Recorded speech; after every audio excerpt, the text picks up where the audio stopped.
우리는 서로를 얼마나 이해하고 있을까요? 같은 단어를 쓰면서도 전혀 다른 세계를 떠올립니다. 같은 말을 듣고도 정반대의 의미로 받아들입니다.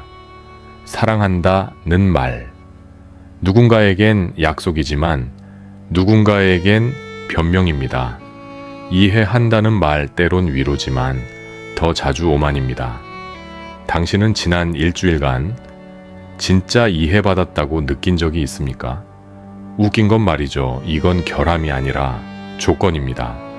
언어가 완벽하지 않기 때문에 우리는 계속 말하고 오해하고 다시 시도합니다. 그리고 오늘 그 오해의 구조를 기술로 바꾸려 합니다. 이건 단순한 커뮤니케이션의 문제가 아닙니다.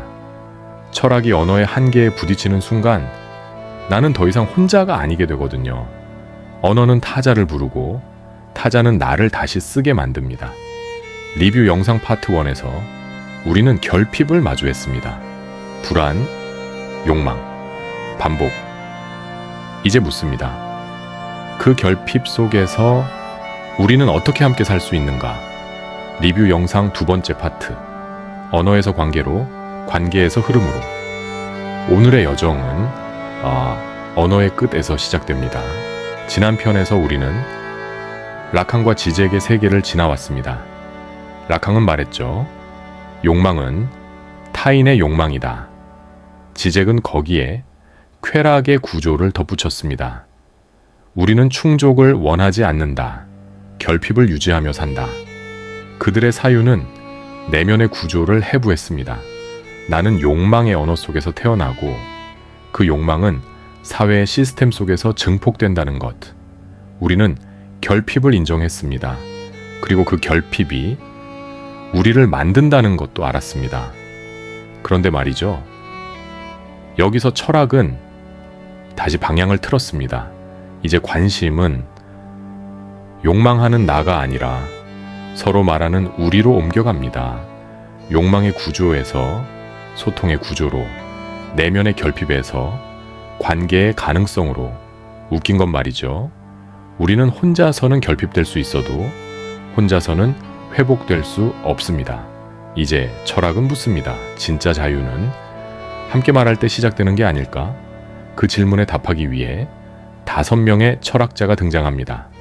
하버마스, 레비나스, 한나 아렌트, 비트겐슈타인, 들레즈. 그들은 모두 같은 지점에서 시작합니다. 말은 얼마나 우리를 자유롭게 만들 수 있는가?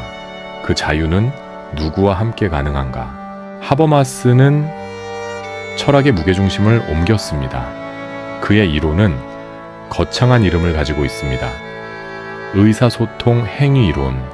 하지만 핵심은 단순합니다. 언어는 지배의 도구가 아니라 공존의 실험실이다. 회의실을 생각해 보세요. 누군가는 목소리를 높이고 누군가는 침묵합니다. 말은 오가지만 이해는 엇갈립니다. 당신이 말하는 동안 상대는 다음에 할 말을 생각하고 있죠. 당신이 듣는 척하는 동안 머릿속에선 반박을 준비합니다. 지금 보는 이 장면은 의사소통 행위가 아닙니다. 하버마스에 따르면 이건 전략 행위입니다. 상대를 이기기 위한 말이죠. 의사소통 행위는 이해와 합의를 향한 말입니다. 하버마스는 말합니다. 진짜 대화는 이길 때가 아니라 멈춰 들을 때 시작된다. 하버마스에게 윤리란 정답이 아니라 조건입니다. 첫째, 모두가 평등하게 말할 수 있는 상황. 둘째, 이유만으로 설득될 수 있는 자리. 셋째, 권력이 아니라 논리가 작동하는 공간.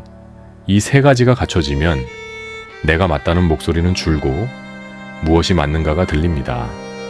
말이 완벽하지 않아도 괜찮습니다. 그 불완전함 때문에 우리는 계속 이해를 시도하니까요. 진짜 대화는 끝나지 않습니다. 그건 늘 미완의 윤리이자 인간의 존엄 그 자체입니다. 웃긴 건 말이죠. 회의에서 대화하자고 해놓고 서로 발표 연습만 하죠. Great meeting. Nobody listened, nailed it. 레비나스는 하버마스보다 한 걸음 더 나아갔습니다. 아니, 어쩌면 한 걸음 앞서 있었습니다. 그는 말합니다. 윤리는 대화 이후가 아니라 타자를 마주하는 그 순간에 이미 시작된다. 타자의 얼굴, 그건 단순한 표정이 아닙니다. 그건 윤리의 요구입니다. 그 얼굴 앞에서 나는 멈춥니다. 이해하려 하기보다 응답해야 한다는 책임을 느낍니다. 엘리베이터 문이 열리고 낯선 사람을 마주쳤을 때 당신은 미묘하게 고개를 숙입니다. 왜일까요? 레비나스는 말합니다. 그건 얼굴의 명령 때문입니다. 당신은 그 사람을 모릅니다. 이름도, 직업도, 성격도. 하지만 그 얼굴은 당신에게 무언가를 요구합니다. 나를 해치지 마시오. 그 명령은 말로 오지 않습니다. 하지만 당신은 느낍니다. 웃긴 건 말이죠. 이건 공감이 아닙니다. 나도 네 마음 알아가 아니라 나는 너를 모른다 그러나 책임이 있다입니다. 공감은 타자를 나와 같은 존재로 만듭니다. 너도 나처럼 아플 거야. 너도 나처럼 생각할 거야. 하지만 레비나스는 말합니다. 타자는 결코 나와 합쳐질 수 없는 존재입니다. 공감은 너를 나로 번역하는 일이고 응답은 너를 너로 남겨두는 일입니다. 그렇기에 우리는 타자 앞에서 끊임없이 배웁니다. 윤리는 합의가 아니라 타자를 향한 끝없는 경청의 태도입니다. 이해했어 라고 말하는 순간 당신은 타자를 당신 안에 가둡니다. 진짜 윤리는 말합니다. 나는 당신을 이해할 수 없습니다. 하지만 당신 앞에서 멈추겠습니다. 우리는 이해조차 지배의 방식으로 사용합니다. 너 그럴 줄 알았어. 다 너 때문이야. 네가 그러니까. 이해는 때로 가장 폭력적인 무기입니다. 공감은 소중합니다. 다만 응답을 대신할 수는 없습니다. 레비나스는 말합니다. 이해보다 응답이 먼저다. 1961년 예루살렘. 한나 아렌트는 아돌프 아이히만의 재판을 지켜봤습니다. 그는 수백만 명을 학살한 나치의 핵심 인물이었습니다. 사람들은 기대했습니다. 괴물의 얼굴을 보기를. 하지만 아렌트가 본 건 평범한 관료였습니다. 그는 변명했습니다. 나는 명령을 따랐을 뿐입니다.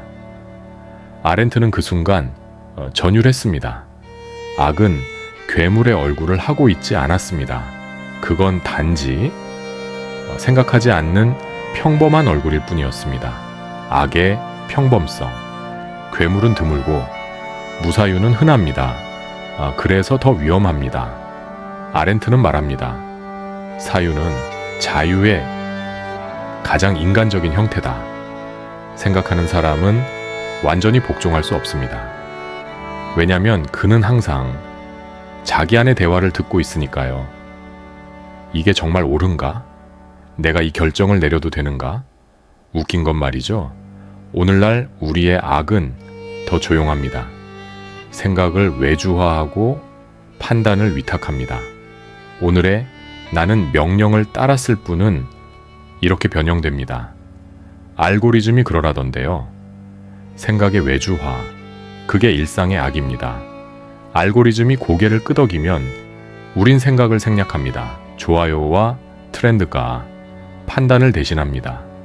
우린 스스로 생각한다고 믿지만 사실은 추천 재생 목록을 생각이라 부르는 중 사유의 부재는 폭력이 아닙니다. 그건 무관심의 포장지를 두른 일상입니다. 그리고 그 평범함 속에서 악은 자랍니다. 아렌트는 묻습니다. 당신은 오늘 진짜로 생각했습니까? 비트겐슈타인은 철학을 언어의 실험실로 끌고 왔습니다. 그의 가장 유명한 선언. 내 언어의 한계가 곧 내 세계의 한계다. 그리고 그는 덧붙입니다. 말할 수 없는 것에 대해서는 침묵해야 한다. 많은 사람들이 이 문장을 오해합니다. 말할 수 없으면 중요하지 않다고요. 웃긴 건 말이죠. 비트겐슈타인은 정반대를 말하고 있습니다. 말할 수 없는 것이야말로 가장 중요한 것입니다. 사랑을 설명할 수 있습니까? 사랑은 옥시토신과 도파민의 화학작용이다. 맞습니다. 하지만 그게 사랑의 전부입니까? 슬픔을 정의할 수 있습니까? 슬픔은 세로토닌 부족 상태다. 맞습니다. 하지만 그게 당신의 슬픔을 설명합니까? 정확할수록 빠져나가는 게 있습니다. 살아있는 결, 비트겐슈타인은 말합니다. 언어로 설명할 수 없는 감정, 말로는 닿지 않는 슬픔, 표현할 수 없어도 느껴지는 이의 그 침묵 속에 윤리의 가능성이 있습니다. 모든 걸 설명하려는 순간 타자의 신비는 사라집니다. 그의 침묵은 폭이 아니라 예입니다. 설명이 타자를 해부해버릴 때 침묵이 타자를 보존합니다. 비트겐슈타인은 말의 끝에서 조용히 인간의 한계를 마주하게 합니다. 말은 닿지 않지만 우리는 여전히 느낄 수 있다. 그 침묵에서 비로소 예의가 시작됩니다. 이 여정의 마지막은 들레즈입니다. 그는 모든 철학의 질문을 하나의 문장으로 바꿉니다. 존재는 명사가 아니라 동사다. 나는 있다가 아니라 나는 되어간다. 하버마스가 언어를 윤리의 도구로 제시했습니다. 레비나스가 타자를 윤리의 출발점으로 삼았습니다. 아렌트가 사유를 인간의 조건으로 정의했습니다. 비트겐슈타인이 침묵을 경계의 철학으로 세웠습니다. 그리고 들레즈는 이 모든 걸 하나의 흐름으로 통합합니다. 웃긴 건 말이죠. 우리는 항상 완성을 찾습니다. 나를 찾았다. 이제 알겠어? 하지만 들레즈는 묻습니다. 도착하는 순간 당신은 죽은 겁니다.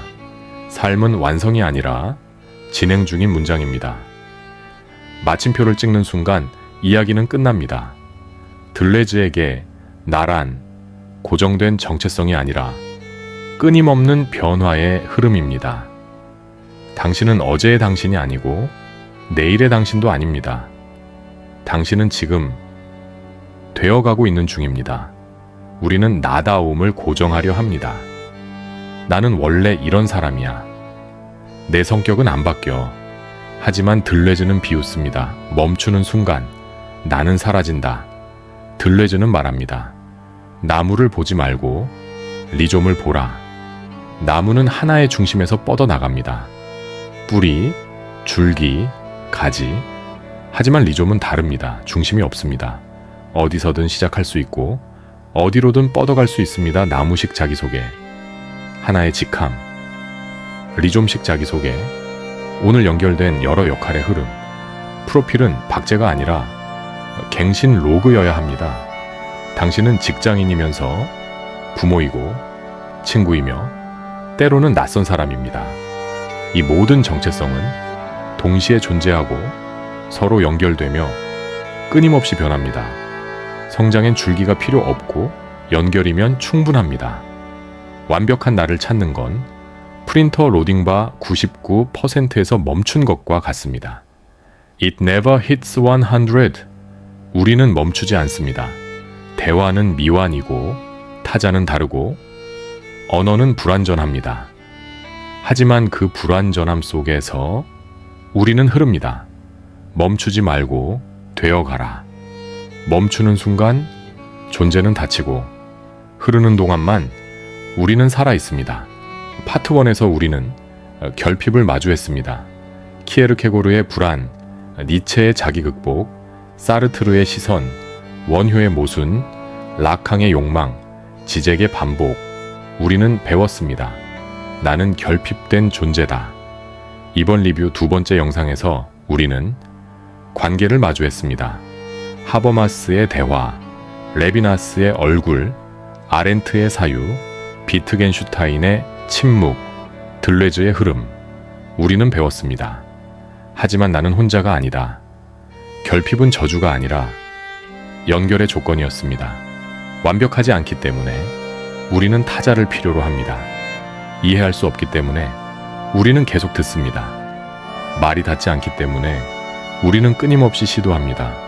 모든 철학은 결국 멈추지 않는 사유를 가르치려 했던 것 같습니다. 결핍에서 생성으로, 언어에서 관계로, 관계에서 흐름으로. 이것이 우리가 함께 걸어온 사유의 지도입니다. 언어는 우리를 묶지 않는다. 그 속에서 우리는 서로를 배우며 끊임없이 되어 간다. 당신의 지도는 지금도 그려지고 있습니다. 지도는 완성이 아니라 자동 저장입니다. 오늘도 덮어쓰기. 어차피 지도는 다 엉망입니다. 그게 인생이니까요.